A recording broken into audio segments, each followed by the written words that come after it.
Mari saudara-saudara kita buka firman Tuhan di dalam Kisah Rasul pasal yang pertama.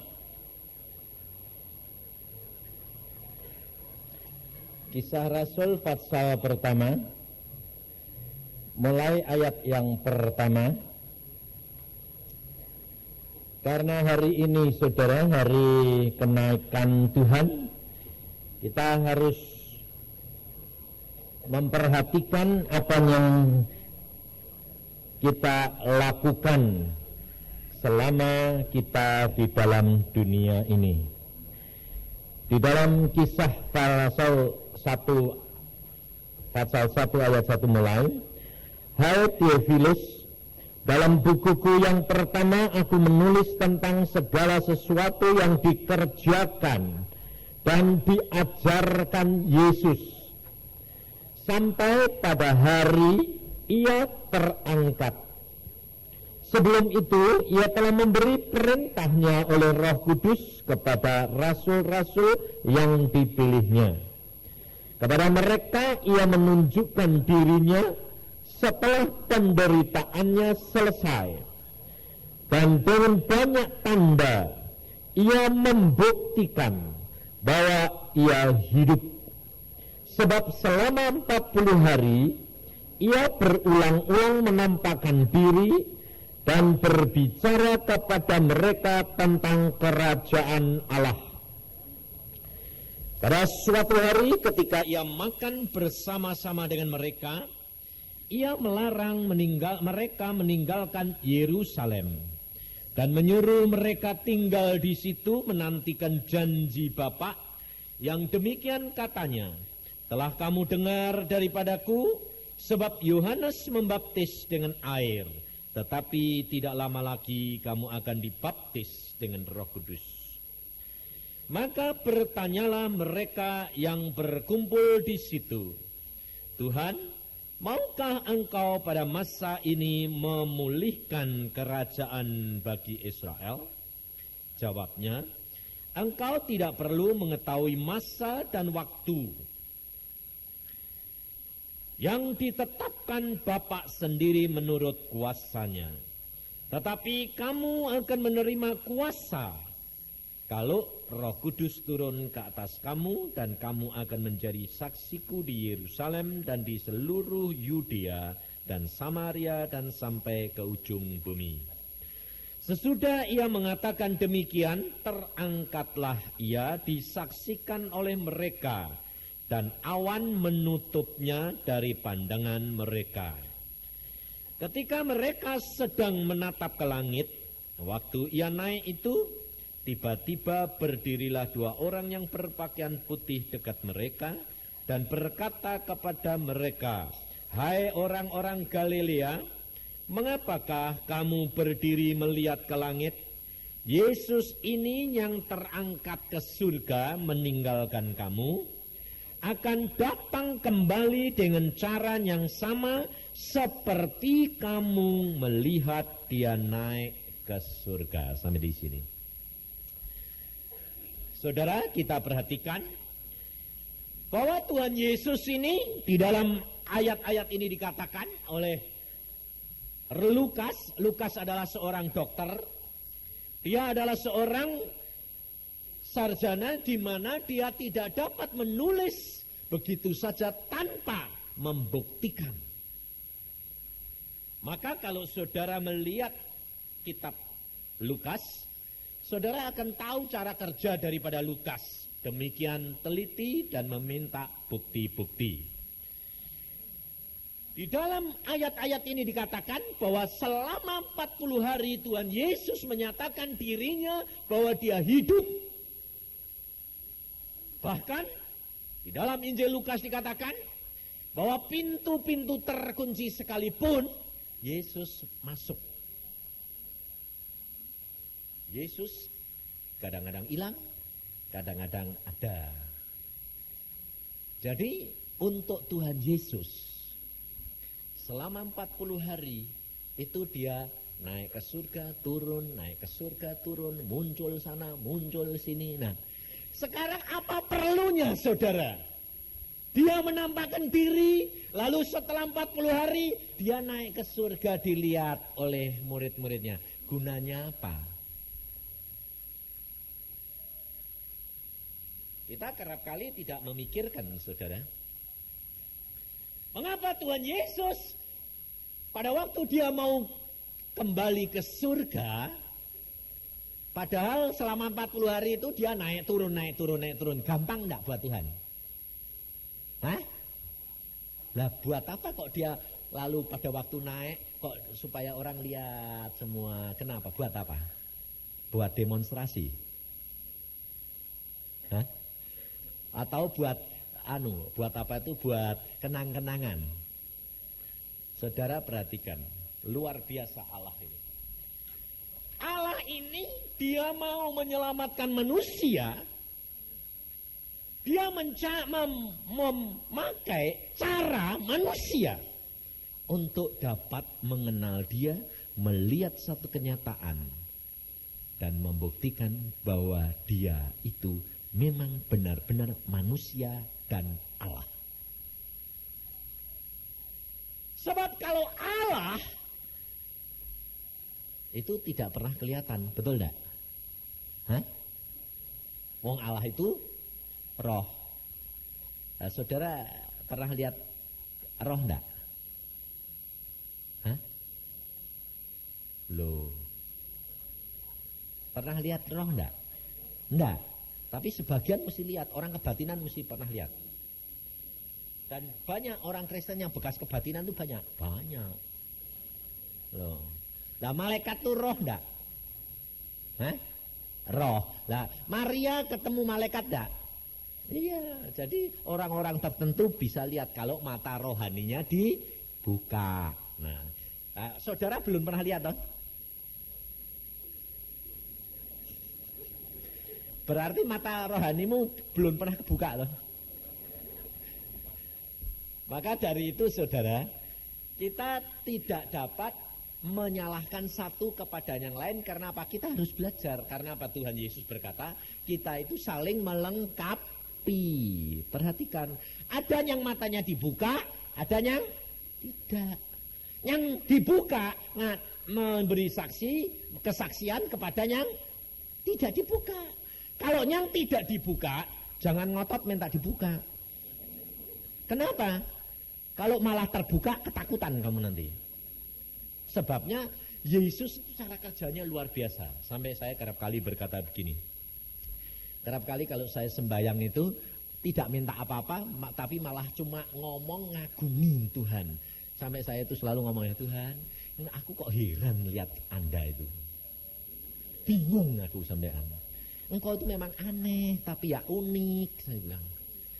Saya enggak bisa mengerti, engkau kok bisa sayang sama saya itu buat apa sih wong model kayak gini. Jadi saya itu kerap kali cuma ngagumi Tuhan, sampai heran-heran. Lah ternyata itu Tuhan tuh seneng. Loh, aku enggak minta apa-apa malah dikasih apa-apa. Nah, saudara yang minta-minta terus malah enggak dapat apa-apa. Kenapa? Karena saudara enggak akrab sama dia. Kalau akrab itu apa saja dikasih, betul enggak? Disayang-sayang loh ya dah. Maka dari itu saudara, kita kalau menghadap Tuhan itu kita harus mengungkapkan isi hati kita ini loh. Jangan yang di sini ini loh. Sebab di sini sama di sini itu beda enggak toh? Hah? Beda loh. Lebih kuasa di sini atau di sini? Hah? Di sini lah. Sebabnya apa? Sebab saudara masih di dalam dunia. Ini yang lebih dominan, masih banyak ini. Kenapa? Karena ini yang lihat, dengar, khawatir, takut, ini. Wah masih banyak. Orang tua saja anaknya masih kecil-kecil, kalau sakit sedikit sudah bingung. Tuhan, anakku masih kecil. Loh siapa yang mau manggil kamu tuh siapa? Kok ribut kayak gitu? Kenapa? Takut. Belum sudah takut mati. Tuhan belum ngomong sudah takut. Kenapa saudara? Karena saudara tidak mengenal dia. Saudara percaya enggak? Saudara lihat wayang. Wayang itu tergantung dalangnya atau sing nonton. Hah? Dalang? Dalang? Betul. Tapi, ada tapi nih. Sing nanggap, yang bayar, yang nentapkan atau yang dalangi? Hah? Saudara nonton wayang, manggil wayang sak perangkat lalu. Yang netapkan saudara atau dalangi? Kira-kira dalangi bilang, enggak mau, aku mau main ini. Mau bayari apa enggak? Enggak. Dia berkata apa? Aku sing bayar. Iya dah. Nah, saudara tahu enggak bahwa saudara dan saya itu sudah dibayar lunas oleh Yesus? Saudara dan saya sudah dibayar lunas, sudah dibeli. Lah kok kamu dalang dewek? Hah? Lalu Tuhan mengatakan, aku yang menetapkan karena aku sudah bayar kamu. Betul lah? Tapi nyatanya hidupmu yang dalangi kamu sendiri atau Tuhan? Hah? Hah? Kenapa? Karena kerap kali orang Kristen tuh gini loh. Kalau kamu punya rencana berdagang ini terutama. Pedagang-pedagang ada usaha. Wah, setelah masuk dilihat semua hasilnya gede ininya. Wah, ya konsekuensinya apa, negatifnya apa, positifnya ini. Sudah logis, gede. Baru masuk kepada Tuhan. Tuhan, ini loh Tuhan. Berkati ya Tuhan. Lah dalangnya siapa? Tuhan atau kamu? Saya gitu loh kok. Kok kamu jah? Belajar jujur gitu loh, saya gitu loh. Sebab sementara ini anakmu, orang tua juga gitu toh. Anaknya mau kamu ini. Lo yang ngatur tuh Tuhan atau kamu? Anak muda, kalau mau seneng sama orang, seneng dulu atau tanya dulu? Loh, harusnya tanya dulu wong dia yang beli yang punya. Tapi ternyata kira-kira orang tua ini kerap kali dilangkai sama anak muda, anak-anaknya enggak? Kalau mau seneng sama orang lapor dulu sama bapaknya apa ibunya apa enggak? Kalau sudah kelanjur kepepet baru lapor, Pak, tolong Pak, ada apa? Lamarin dulu. Kok ngelamarin apa? Lah sudah kebacut. Loh. Lah kalau sudah kebacut baru lapor. Loh itu dalangnya siapa?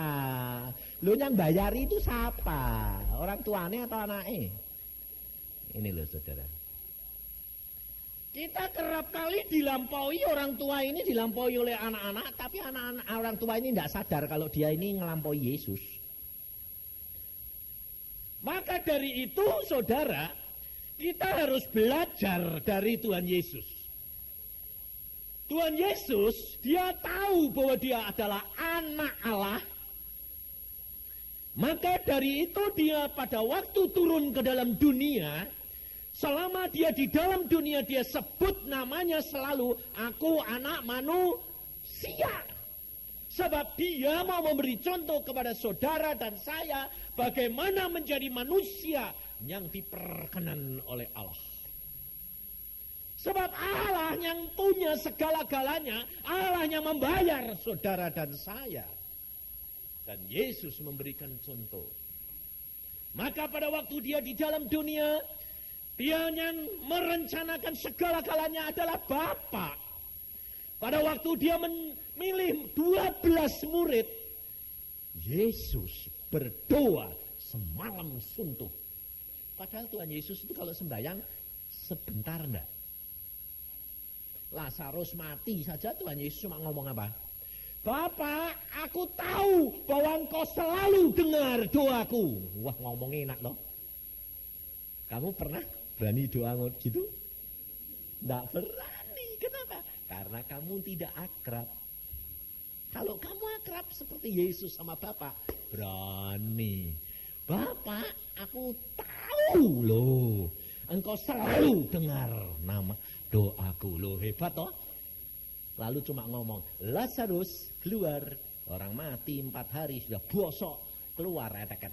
Loh, luar biasa. Tapi kalau dia milih 12 murid, semalam suntuh. Sampai saya tanya Tuhan, sing mbok omong gitu apa? Kok semalam suntuh perkara 12 murid? Tuhan Yesus berkata apa? Aku bercakap-cakap dengan Bapa, diskusi perkara setiap muridku. Bayangin Yusa, Tuhan Bapak mengatakan, Petrus. Lalu Bapak menggambarkan, Petrus nanti bakal nyangkal kamu begini. Tuhan dia berkata, Bapak model kayak gini kok mbok pilih. Bapak berkata, itu yang rencanaku. Ya sudah. Oke, loh. Saudara bisa menerima begitu? Dijadikan batu karang yang teguh, tapi bakal menghina kamu, menyangkal kamu. Kira-kira kalau kamu punya karyawan, sudah dikasih tahu Tuhan, itu, tapi bakal jual kamu. Kira-kira kamu mau enggak? Lalu kamu bilang, tidak apa-apa Tuhan. Dia bakal nyangkal kamu di pengadilan lagi. Bahwa dia tidak kenal kamu. Kurang ajar enggak? Tapi Yesus berkata, loh jadinya begitu Bapak? Iya. Kenapa harus begitu? Ini Petrus modelnya gitu. Kalau enggak nyangkal kamu dulu, enggak nyakiti kamu dulu, dia tidak bisa setia. Lah mau pilih orang yang baik. Itu yang paling baik kok. Loh. Orang kayak gitu kok paling baik loh, aneh loh. Itu Allah kita. Maka dari itu kita jangan membatasi kuasa Allah. Kita belajar akan firman Allah. Kita belajar pengalaman Yesus. Saudara tidak pernah khawatir, tidak pernah takut. Karena dia menetapkan segala-galanya. Dia sanggup lakukan segala perkara. Mati pun bisa dibangkitkan. Pusing amat. Betul tak? Tapi ini harus dikuasai saudara. Maka dari itu firman Tuhan berkata, firman-Ku yang akan menguduskan kamu. Firman-Ku yang akan membersihkan kamu. Maka dari itu tanpa engkau membaca firman tiap hari, engkau tidak akan dapat dikuduskan dan dibersihkan. Yesus pada waktu dia sudah tahu bahwa waktunya sudah ditetapkan oleh Bapa 40 hari. Dan Bapa mengatakan kamu harus pulang.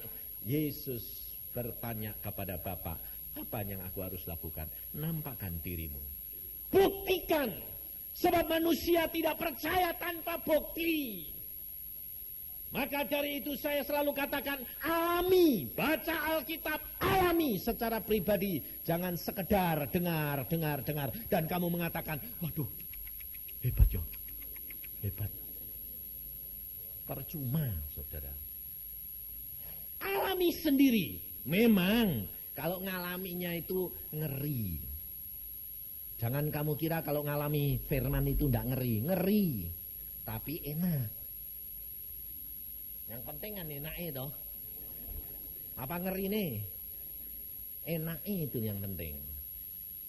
Maka dari itu saudara, kita belajar dari firman Tuhan. Segala sesuatu sudah ditetapkan oleh Bapa. Alkitab sudah berkata, jangan takut, jangan khawatir. Burung saja dikasih makan, masa kamu tidak? Sampai kita dibandingin sama burung. Bayangin saking tidak percayanya manusia. Dan Allah di sini mengatakan kepada murid-muridnya, dia menyatakan diri, dia pergi. Dan Alkitab berkata, hai orang-orang Galilea, mengapa kamu berdiri melihat ke langit? Yesus ini yang terangkat ke surga meninggalkan kamu akan datang kembali dengan cara yang sama seperti kamu lihat dia naik ke surga. Setiap firman Tuhan pasti digenapi, saudara. Tapi masalahnya nanti kalau Tuhan datang, saudara ini sudah siap apa belum? Ayo. Saudara mau ditinggal? Hah? Nggak mau dah? Hati-hati yang kira-kira yang ikut dengar firman dari Tuhan Yesus, lalu melihat kesembuhan, lalu dia mengalami banyak enggak? Hah? Tuhan Yesus pada waktu memberi makan orang jumlahnya berapa? 5.000 itu cuma laki-laki tok. Biasanya laki-lakinya sama perempuannya banyak mana? Banyak perempuan. Jadi kalau laki 5.000, perempuannya kira-kira berapa? 10.000, berarti 15. Anak-anaknya? Jadi kira-kira yang ikut mendengarkan itu ribuan, puluhan ribu. Maka pada waktu Tuhan Yesus naik keledai, masuk Yerusalem, semua orang berkata, Hosana, Hosana.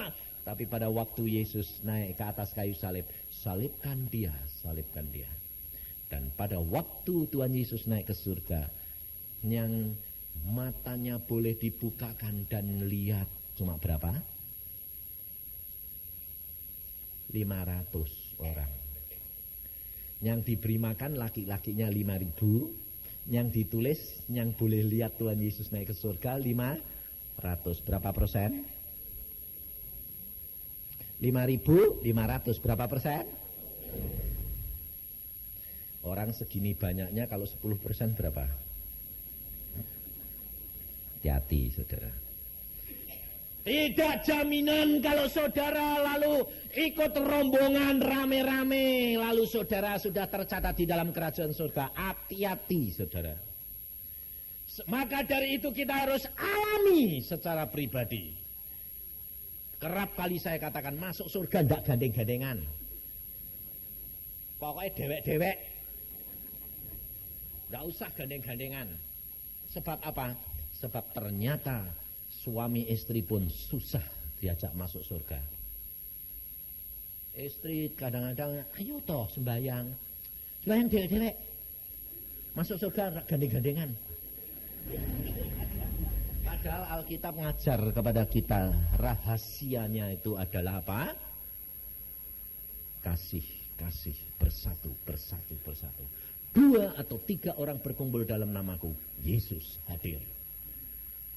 Tapi kita tidak mau, saudara. Kau bakal ketinggalan. Saya barusan pulang dari Irian. Lalu ada seorang pembantu. Pembantu ini nenek-nenek agak sudah tua. Dibawa sama majikannya. Dia bilang gini, Pak Yusa, saya mau mengenalkan bibi saya. Siapa? Pembantu saya. Kenapa? Kepingin salaman sama Pak Yusa. Pengen ketemu salaman. Lo ada apa? Lo bibi-bibi kok ketemu, kok kepingin salam. Sudah bertahun-tahun Pak, saya kepingin ketemu Pak Yusa. Yang namanya Yusa itu model apa? Lalu kenapa Bi? Saya dengar kaset dan saya bertobat. Dan saya ngalami apa yang Pak Yusa katakan, semua saya alami.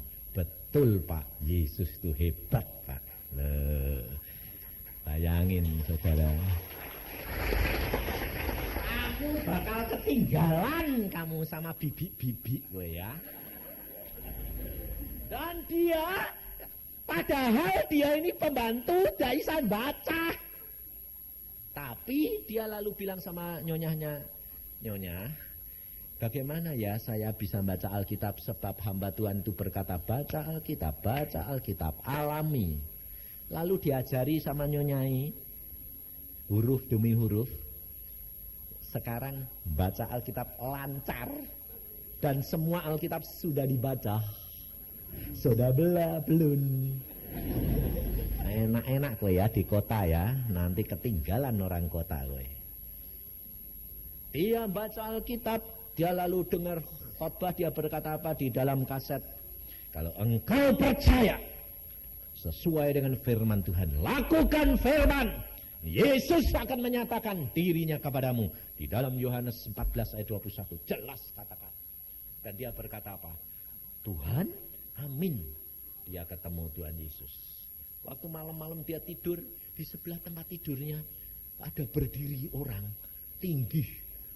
Lalu dia bilang, karena dia ini bibi-bibi tuwek, taunya itu tidak tahu orang darat model apa, tidak tahu ini londo. Kok ada orang Belanda tinggi pakai jubah putih terus rambutnya kok agak panjang segini, mesem-mesem ngunjungi saya. Waktu dia tanya, siapa engkau? Yesus. Waduh Tuhan, engkau kok sayang. Aku genapkan firman-Ku. Nah, saudara tahu, ketinggalan nanti. Maka dari itu dia berkata, apa betul yang dikatakan semuanya itu betul? Bahwa Allah berbicara, bahwa Allah menyatakan dirinya. Dan saya ngalami.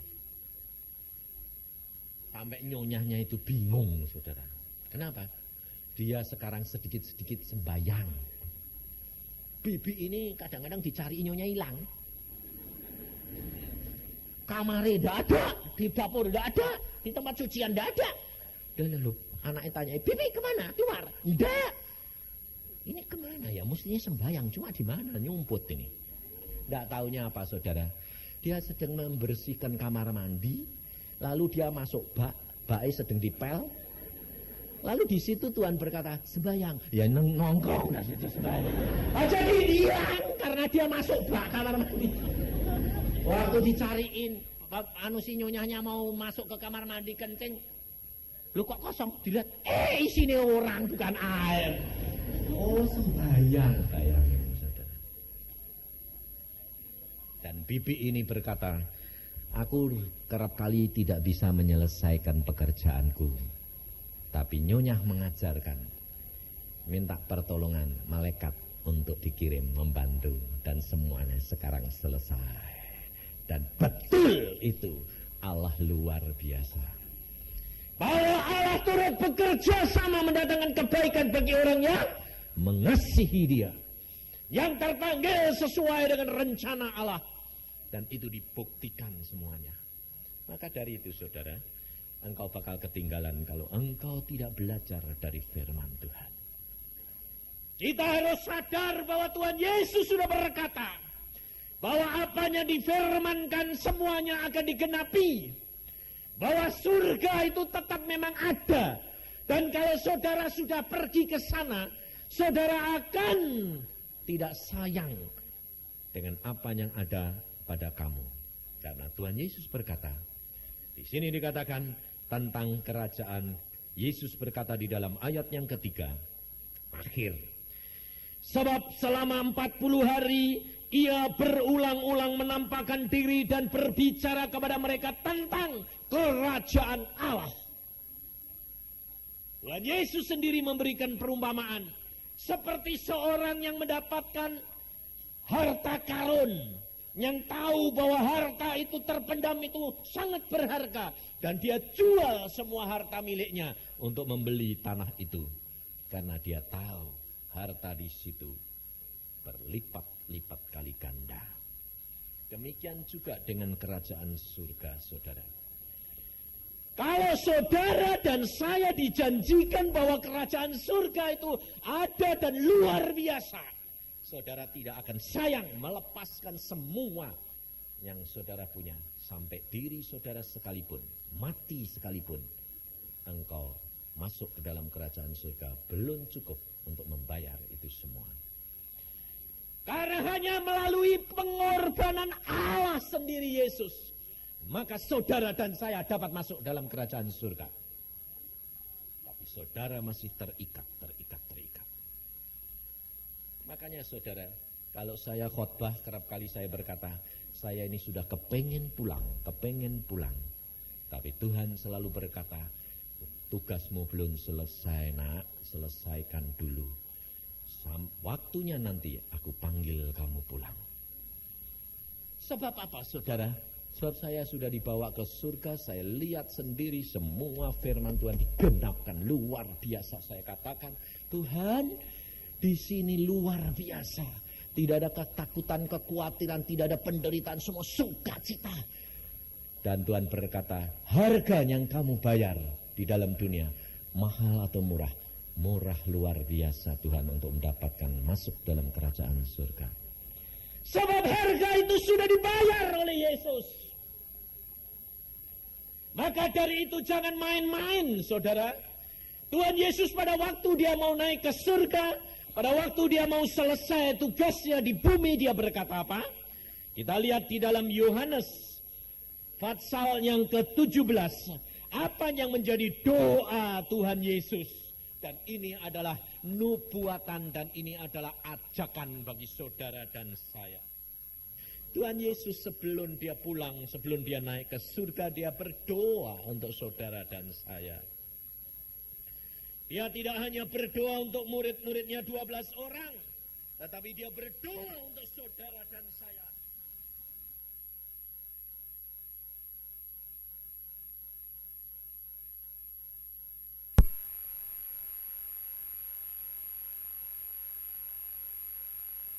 Murid-muridnya 12 orang, tetapi dia berdoa untuk saudara dan saya. Dan belajar ini dan lakukan ini supaya saudara dan saya mendapatkan bagian di dalam kerajaan surga. Sebab tidak semua orang yang menyebut nama Yesus masuk surga, tetapi siapa yang menjadi pelaku-pelaku firman yang masuk. Di dalam Yohanes 17 ayat yang ke-20, mulai ayat 20, Tuhan Yesus berdoa dan berkata kepada Bapa di surga, dan bukan untuk mereka ini saja aku berdoa, tetapi juga untuk orang-orang yang percaya kepadaku oleh pemberitaan mereka, supaya mereka semua menjadi satu, sama seperti Engkau ya Bapa di dalam aku dan aku di dalam Engkau, agar mereka juga di dalam kita, supaya dunia percaya bahwa Engkaulah yang telah mengutus aku. Perhatiin, saudara. Saudara dan saya didoakan, dan Yesus menghendaki saudara dan saya di dalam Dia menjadi satu dengan Dia. Karena kalau engkau tidak di dalam Dia menjadi satu, saudara tidak mungkin masuk surga. Sebab Bapa itu lihat saudara dan saya penuh dosa. Tapi kalau Yesus, engkau di dalam Yesus, Bapaknya lihat Yesus. Suci, kudus, masuk surga. Jadi kalau saudara tidak di dalam Yesus, tidak mendapat bagian. Tapi untuk Yesus mau engkau masuk di dalam Dia, tidak bisa saudara tidak meninggalkan dosa. Maka dari itu saudara, waktunya sudah amat singkat. Ada salah satu ketua daripada perkumpulan, daripada hamba-hamba Tuhan, dia berkata begini, Pak, saya dalam satu hari, Pak, dikasih mimpi sama Tuhan, istri sama saya sama, jamnya sama, waktunya sama, harinya sama, artinya sama. Mimpinya begini, istrinya istrinya mimpi gini, Pak, saya ini aneh, ada sekarang ini kok modelnya aneh, ada orang langsung melahirkan anak, langsung ngomong, Pak. Nangis atau ngomong? Saya bilang, ngomong, kayak orang dewasa. Sampai saya bengong-bengong. Loh, lahir kok langsung ngomong? Sing suami, ada anak lahir, coprot, langsung jalan. Sampai saya bengong, loh anak lahir kok jalan? Lalu saya berdoa, Tuhan apa maksudmu? Tuhan berkata apa? Waktunya sudah amat singkat, Yusa. Bayi-bayi rohani yang dilahirkan akan segera berjalan dan segera berbicara. Kalau tidak disingkatkan waktunya, kalau mereka harus dididik sampai puluhan tahun, terlambat. Karena waktunya sudah demikian singkat, maka Allah menghendaki saudara menjadi bayi-bayi yang cepat dewasa. Karena firman Allah. Dan dia sanggup lakukan segala perkara. Karena kalau dia berbicara semuanya mesti jadi. Maka dari itu saudara, kita harus perhatikan ayat-ayat firman Tuhan dan apa yang dikehendaki dan dirindukan oleh Yesus.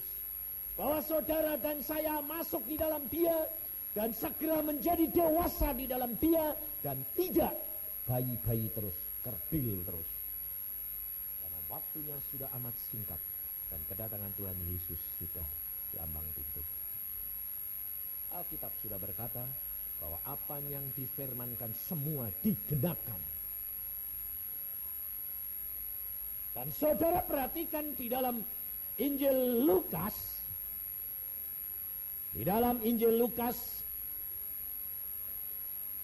pasal yang ke-24,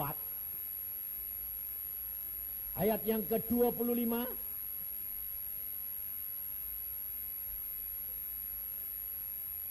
lalu ia berkata kepada mereka, "Hai kamu orang bodoh, betapa lambannya hatimu, sehingga kamu tidak percaya segala sesuatu yang telah dikatakan para nabi. Bukankah Mesias harus menderita semuanya itu untuk masuk ke dalam kemuliaannya?" Lalu ia menjelaskan kepada mereka apa yang tertulis tentang Dia dalam seluruh kitab suci, mulai dari kitab-kitab Musa dan segala kitab nabi-nabi. Tuhan Yesus sendiri menjelaskan perkara ini, saudara, kepada murid-muridnya. Dan hanya Allah yang membukakan rahasia-rahasia ini yang saudara dan saya bisa mengerti.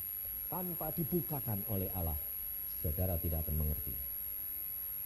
Lalu yang kedua, saudara harus menyadari ikatan-ikatan yang menyebabkan saudara tidak dapat berkembang di dalam Dia, dan saudara harus lepaskan. Tanpa engkau lepaskan, Allah tidak akan dapat bertindak. Karena di samping Allah ada setan yang menuntut manusia, menuntut Allah untuk bertindak adil. Maka kelepasan harus dimulai dari diri kita sendiri. Tapi kerap kali orang Kristen berkata apa? "Tolong Pak, doakan saya, lepaskan saya." Karena saudara tidak sadar, bibi ini yang di Irian, dia punya ikatan, saudara. Karena dia punya ilmu. Ilmunya apa? Ilmu maling. Aneh. Dia ini dulu turut orang Jakarta, dan ini dibuktikan oleh nyonyahnya. Dia turut orang di Jakarta, lalu turut di Jakarta ini dia turut orang Tionghoa. Nah, orang Tionghoa ini bicara bahasa Tionghoa, tidak tahu Poi, tidak tahu Gek, tidak tahu Teochew, tidak tahu Hokkien, tidak tahu saya. Pokoknya dia turut ini berpuluh-puluh tahun sehingga bibi ini juga bisa ngomong. Nah, lalu dia turut suaminya ke Irian, lalu di sana suaminya meninggal, lalu dia kerja menjadi pembantu lagi. Pas turut seorang Tionghoa lagi kaya raya. Setelah turut di sana beberapa minggu, si tuannya ini pulang-pulang dari kantor, kelihatannya curiga sama bibi ini. Ngomong sama nyonyanya dalam bahasa Tionghoa, yang persis majikane bibi ini. Ngomong begini sama nyonyanya, "Kamu ini kalau naruh barang, uang, perhiasan jangan sembarangan. Ini pembantu bibi kan baru. Siapa tahu dia suka mencuri." Bibinya langsung angkat tangan bilang, "Kamu curiga sama saya ya?" Balesi bahasa Cina lagi. Wah. Lalu tuannya sama nyonyanya sampai melongok. Ternyata bibi pinter bahasa itu. Langsung dia bilang, "Kamu curiga saya ya, sama saya ya? Kalau saya mau hartamu, kamu sudah habis." Lalu dia demonstrasi. Pintu yang dikunci, lemari yang dikunci, dideketin sama dia, ditiup. Buka lemari ini. Dia bilang, "Kalau aku mau ambil, kamu tidak tahu. Kamu jangan curiga. Dan saya mau hari ini juga keluar karena kamu tidak percaya." Keluar. Lalu turut anak Tuhan ini bertobat. Saudara tahu setelah dia bertobat dia berkata apa? "Tuhan, aku mau Engkau bersihkan. Firman-Mu membersihkan." Lalu setelah dia baca firman, setelah dia bertobat, lalu nyonyanya bilang, "Bi, ilmumu masih enggak, Bi?" "Oh iya, kok enggak pernah tak lihat-lihat ya." Langsung dia pintu kuncian disetiup. Enggak buka, hilang. Lalu dia berkata, "Oh hilang semua Nyonya. Aku hatiku sekarang damai sejahtera karena aku punya Yesus segala-galanya dan dia membersihkan aku loh. Tapi saudara, ternyata Tuhan berkata kepada saya, Yusa, katakan kepada mereka, mereka masih banyak ikatan-ikatan yang belum terlepas. Sebab Alkitab sudah berkata, kalau engkau tidak di dalam Yesus, engkau tidak akan dapat masuk dalam kerajaan surga. Engkau tidak akan disatukan dengan dia. Dosa, terang, dan gelap tidak bisa bersatu, saudara. Kalau engkau mau masuk di dalam dirinya Yesus, Allah Bapa melihat engkau di dalam kesucian dan kekudusan. Yesus berkata, kau tidak bisa bertuankan dua orang, Allah dan Mamon. Saya kerap kali khotbah tentang hal uang. Banyak orang berkata, uang terus. Saya berkata, Tuhan yang perintah. Kalau orang yang saya khotbah perkara uang tersinggung, pasti orang itu ikatan. Sebab memang sengaja Tuhan tuh mancingnya gitu.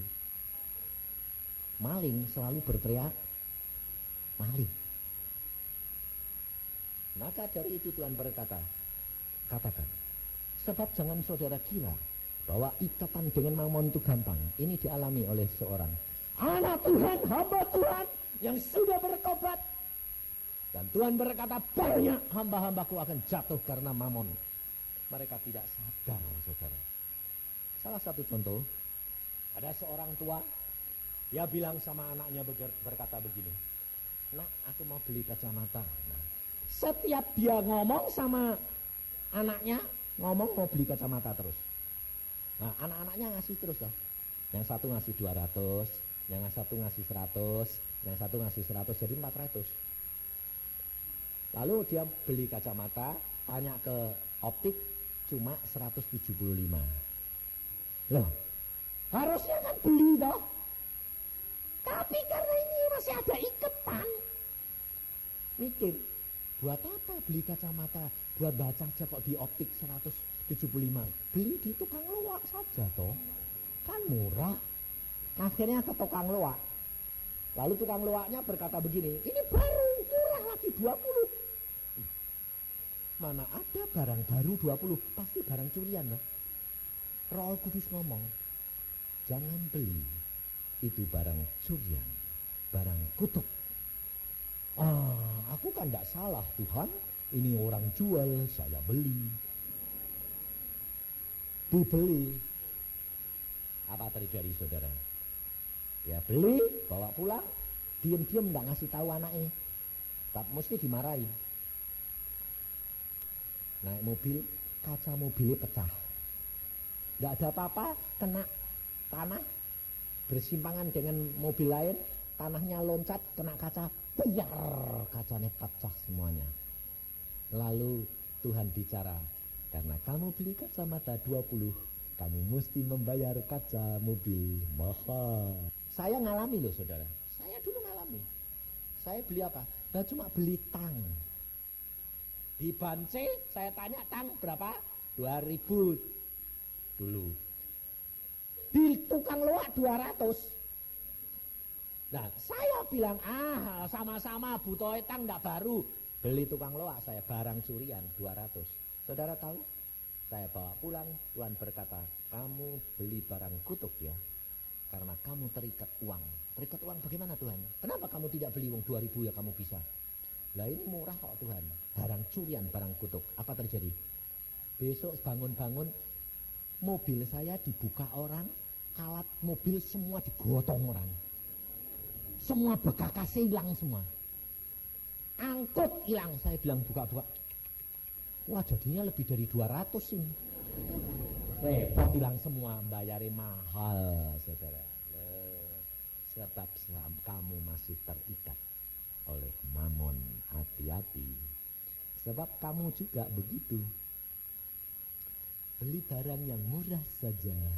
Padahal Tuhan berkati banyak ya dah. Kalau masih kolektor 10.000, sayang 100 saja.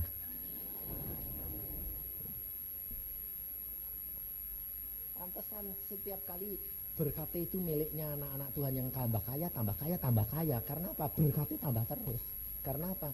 Berinya banyak terus. Sampai saya sekarang, enggak berani saya. Pokoknya Tuhan, berapa Tuhan? Segini, beri. Masa bodoh, habis minta lagi. Wong di surga Bapak. Ini loh saudara, berpikir pikirannya Yesus. Jangan terikat, lepaskan ikatan-ikatan mamon ini. Yang kedua, ikatan-ikatan seks. Perkara-perkara pikiran ini. Sebab Yesus sudah berkata, manusia semua jatuh dalam perkara uang, tahta, harta, dan seks. Tidak bisa lepas. Kecuali di dalam Yesus bisa dilepaskan segala-galanya dan hidup penuh penyerahan. Maka dari itu kalau saudara tidak malam ini engkau lepaskan, kalau Tuhan nanti datang engkau akan ketinggalan. Jangan enak-enak. Waktunya sudah amat singkat. Kita harus benar-benar berani membayar harga yang Tuhan minta kepada kita. Sebab Allah tidak minta apa-apa. Allah tidak minta hartamu, tidak minta apa-apa. Allah minta hatimu. Berikan kepada Dia. Waktumu berikan kepada Dia. Pikiranmu berikan kepada Dia. Dan baca firman Tuhan, dan firman ini akan membersihkan engkau dan saya. Dan engkau akan masuk di dalam diri Dia. Dan Allah melihat engkau dan saya menjadi satu kesucian dan kekudusan di dalam Dia. Ini yang Allah mau. Supaya pada waktu Yesus datang, Dia dapati engkau layak. Dan engkau dan saya masuk di dalam kerajaan surga. Jangan sampai ketinggalan saudara. Waktunya sudah amat singkat. Kita kerap kali hanya datang menjadi anak-anak yang masih bayi. Anak yang bayi itu coba perhatiin. Kalau kita datang dari kantor, dari mana, anak yang masih kecil itu selalu bilang apa? Mana papa oleh-olehnya, betul enggak? Selalu minta enggak?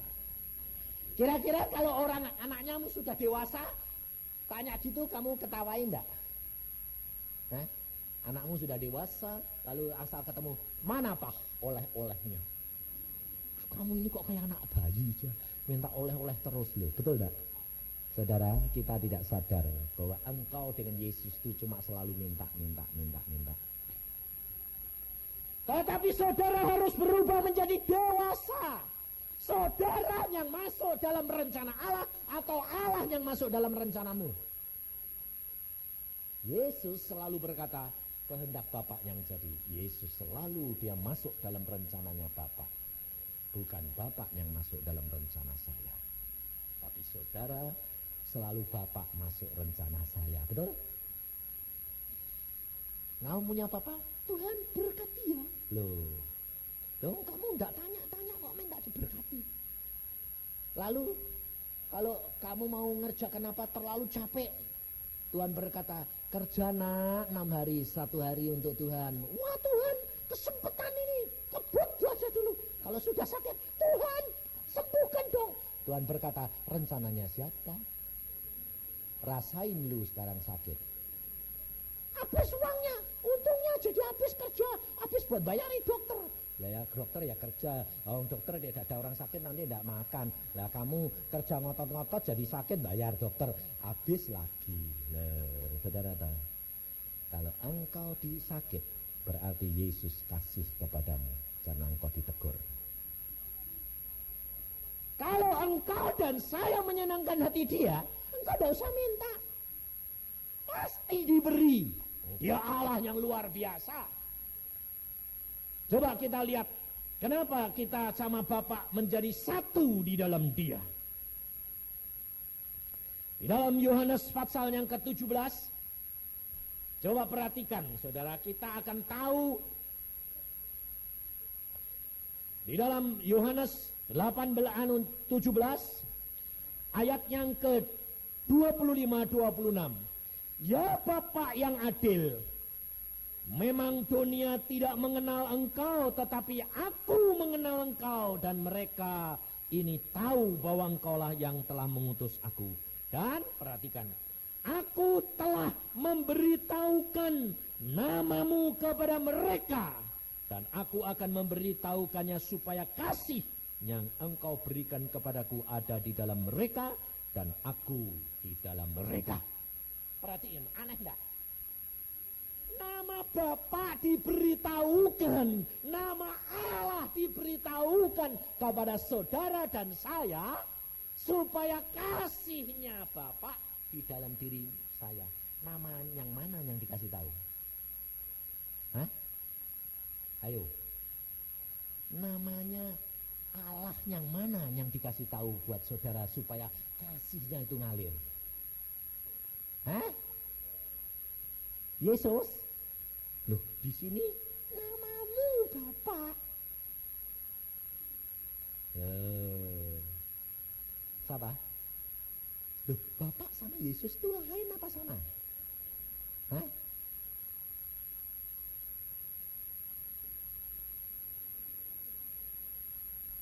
Loh, kalau sama pada waktu Tuhan Yesus di dalam dunia, Bapaknya gak ada di surga. Di dunia, surganya kotong. Enggak, Bapaknya tetap di sana, Yesusnya tetap di sini. Nama yang siapa? Yang dinamakan nama Bapak. Bapak. Bapak. Nama itu yang dikasih tahu. Allahnya siapa? Agama mana yang berani memanggil Allah Bapak? Ada? Orang Buddha, orang Islam, orang mana saja berani memanggil Allah namanya Bapak? Orang Israel sekalipun dia berani mengundang Allah Bapak? Siapa yang berani? Yesus. Di samping Yesus siapa yang berani? Saya. Kamu enggak berani toh? Berani enggak? Berani dong. Sebab apa? Sebab kalau engkau manggil dia Bapa, hubunganmu dengan dia adalah anak dan Bapa. Tidak lagi tuan dan hamba, tetapi anak dan Bapa satu. Itu rahasianya, saudara. Maka dari itu Tuhan Yesus berkata, namamu yang aku beritahukan kepada mereka, karena aku mengenal engkau, karena aku anakmu dan engkau Bapakku, dan aku beritahukan kepada mereka, yaitu supaya mereka satu di dalam engkau, Bapa. Sampai saya pada waktu itu tanya, nama yang mana? Yehova. Tuhan berkata, Bapak. Loh, nama yang mana? Ya Bapak. Loh, Bapak, iya. Sebab tidak ada manusia yang berani menyebut nama Allah sebagai Bapak kecuali muridnya Yesus. Kalau saudara dan saya di dalam Yesus, maka kita berani mengatakan, ya Aba, ya Bapak. Maka Bapak melihat anak-anaknya diberikan apa saja yang kau butuhkan. Luar biasa Allahku. Sehingga kalau kamu ketemu sama bapakmu masa gini, ya Allah, ya Pak yang baik, Pak, ya tidak ada model gitu. Saya tahu deh bapaknya baik. Lalu, ya Allah Bapak yang suci, kudus. Sudah ngomong gitu-gitu baru bilang, aku minta. Loh, mau nodong ya kalau ren gitu-gitu. Lah kalau sama bapakmu kamu baik sama bapak saya, kalau sama papa saya, anak saya kalau sama saya, ya dia ngerangkul saya, kadang-kadang saya rangkul, dia lalu kalau ngomong papa, "Wah, duit lah." Iya dah. Wah, aku kepengen tuku beli ini. Ngomong gitu dah. Masa ngomong gini, papa yang baik. Kau selalu kan ngasih saya ya, Pak ya. Ya, apa mau minta apa? Mau minta sekolaren muter-muter kayak gitu loh. Lah itu ternyata kamu gitu lah. Ya Tuhan Allah yang di surga, jauh di sana di mana surga nih enggak tahu. Kalau ngomong ya, aku kalau ngomong ya, Tuhan engkau tuh hebat, bapakku tuh luar biasa. Aku butuh ini loh Tuhan. Cuma ngomong gitu, Tuhan aku butuh ini. Dah, urusanmu Mbok kasih kapan sukamu, pokoknya mesti ada wong engkau kalah bae. Mesti Allah wong engkau berkata, firman-Mu berkata, aku cukupi kok selesai. Belum kadang-kadang belum mengucap saja bapaknya sudah ngasih. Karena apa? Dia tahu isi hatimu. Ya toh? Tuhan berkata, Alkitab berkata apa? Sebelum kamu mengucapkan, Bapak sudah tahu. Lah kok kamu bingung? Tak usah bingung. Jadi anak muda apa tuh, tak usah bingung. Tuhan, siapa jodohku? Tak usah bingung. Tuhan, wis tak siapin apa jodohku, engko templeke wis bar.